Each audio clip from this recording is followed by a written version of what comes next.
ضیاء محی الدین ایک ممتاز پاکستانی اداکار تھے جنہوں نے ادبی تحریروں کی قرأت کے فن کو غیر معمولی بلندیوں اور درجہ کمال تک پہنچایا۔ اردو شاعری اور نثری تحریروں کو پڑھنے کے ان کے انداز کی ایک انفرادی ماہرانہ شان تھی، جسے زبان کے وسیع علم اور آواز کو جب موقع تبدیلی کرنے اور قرأت میں نوش آہنگی پیدا کرنے کی صلاحیت نے مزید جلا بخشی۔ انہوں نے ساری دنیا میں اپنی فنکاری کر کے سامعین کو مسحور کر دیا تھا۔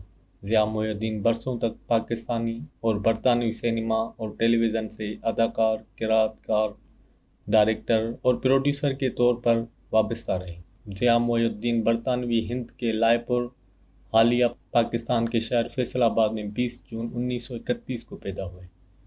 ان کے والد خادم محی الدین تدریس کے شعبے سے وابستہ تھے اور انہیں پاکستان کی پہلی فلم تیری یاد کے مصنف اور مکالمہ نگار ہونے کا اعزاز حاصل تھا۔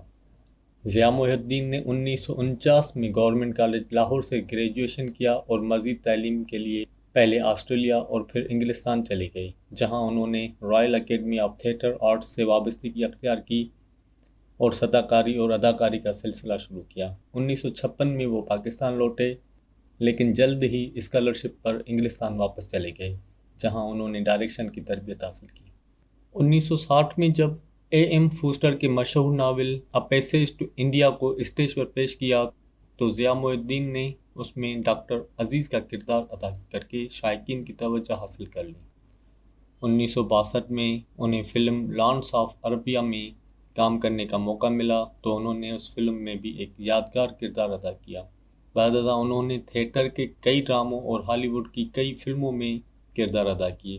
1970 میں ضیاء محی الدین پاکستان آئے، جہاں انہوں نے پاکستان ٹیلی ویژن کے لیے ضیاء محی الدین شو کے نام سے ایک اسٹیج پروگرام کی میزبانی کی۔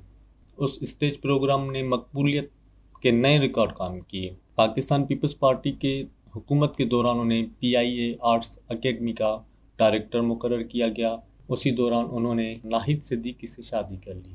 ضیاء محی الدین نے پاکستان ٹیلی ویژن سے جو پروگرام پیش کیے ان میں پائل، چچا چھکن، ضیاء کے ساتھ اور جو جانے وہ جیتے کے نام سر فہرست ہیں۔